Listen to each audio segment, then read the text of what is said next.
बिस्मिल्लाहिर्रहमानिर्रहीम। अस्सलाम वालेकुम। Welcome back to my channel. आप देख रहे हैं कुकिंग विद जायका ज़िंदगी। आई होप आप लोग ठीक होंगे, मज़े में होंगे। व्यूवर्स, आज मैं आपके लिए लाई हूँ चने की दाल और आलू के लजीज कबाब की रेसिपी। ये इतने चटपटे और शानदार बनते हैं कि आप गोश्त और चिकन के कबाबों को भूल जाएंगे और इनका जायका बिल्कुल ऐसे ही होगा जैसे आप गोश्त के कबाब खा रहे हैं। साथ ही मैं इनको फ्रीज़ करने का तरीका भी बताऊँगी वीडियो में। तो चलिए रेसिपी स्टार्ट करते हैं। वीडियो पसंद आए तो लाइक के बटन को प्रेस कर दें और नए आने वाले मेरे चैनल को सब्सक्राइब कर दें और बेल आइकन को प्रेस कर दें ताकि मेरी आने वाली वीडियोस आपसे मिस ना हो। चने की दाल और आलू के कबाब बनाने के लिए मैंने एक पतीली में 2 ग्लास पानी डाल दिया है। इसे बॉईल कर लेंगे। जब पानी बॉईल हो जाएगा तो इसमें मैंने 2 कप चने की दाल भिगो कर रखी थी 2 घंटे के लिए, वो इसमें डाल दूंगी। अब इस दाल में कुछ मसाले शामिल करेंगे, जिसमें मेरे पास 2 मीडियम साइज़ की प्याज है जो मैंने मोटी मोटी काट ली है, वो इसमें डाल दूंगी। 7 से 8 मोटे वाले लहसुन की कलियां इसमें डाल दूंगी।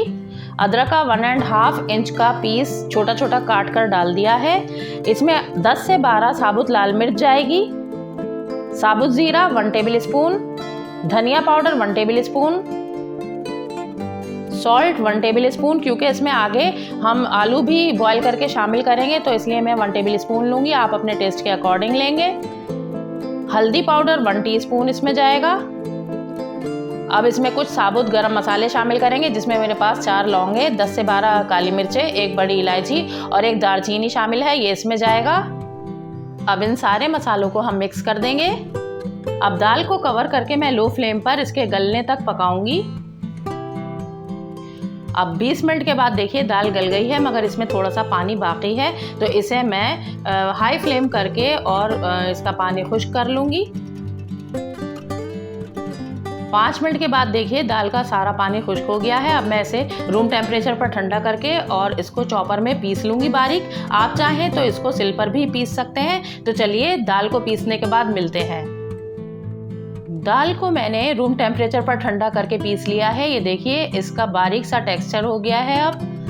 अब यहाँ मेरे पास 300 ग्राम्स आलू हैं, इनको बॉईल करके मैंने मैश कर लिया है, ये इसमें ऐड कर देंगे।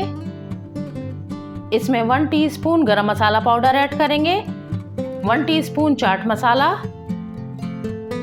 हरा धनिया हाफ बंच, इसको बारीक काट लिया है मैंने, 3 हरी मिर्चें बारीक काट के शामिल करेंगे और 2 टेबल स्पून पुदीने के पत्ते बारीक काट के इसमें शामिल कर देंगे।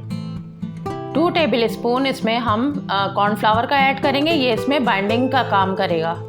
अब इन सारे मसालों को अच्छी तरह साफ हाथों की मदद से मिक्स कर लेंगे।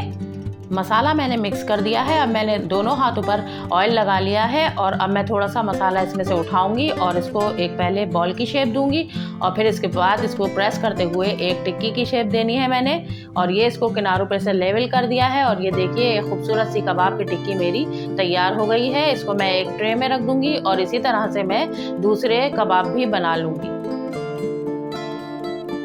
अब आधे मसाले के मैंने कबाब की टिक्कियाँ बना ली हैं और इस स्टेज के ऊपर अब जो बाकी आधा मसाला था उसको मैंने एक और ट्रे में रखा है। उसके कबाब बनाकर अलग अलग रख दिए हैं और उसके ऊपर एक क्लीन शीट लगा दी है। अब ये इसको मैं फ्रीज़ कर दूंगी और इसको जब ये हार्ड हो जाएंगे तो इसको एक जिपलॉक बैग में रख दूंगी और फिर मेरे ये कबाब पूरे महीने चलेंगे और मैं जब मर्जी आए इसको खा सकती हूँ। इसी तरह से आप भी अपने कबाब फ्रीज़ करें और 1 महीने तक के लिए फ्रीज़ हो सकते हैं, आप जब चाहें एंजॉय करें। अब एक प्लेट में मैं 2 अंडे बीट करके रख लूँगी।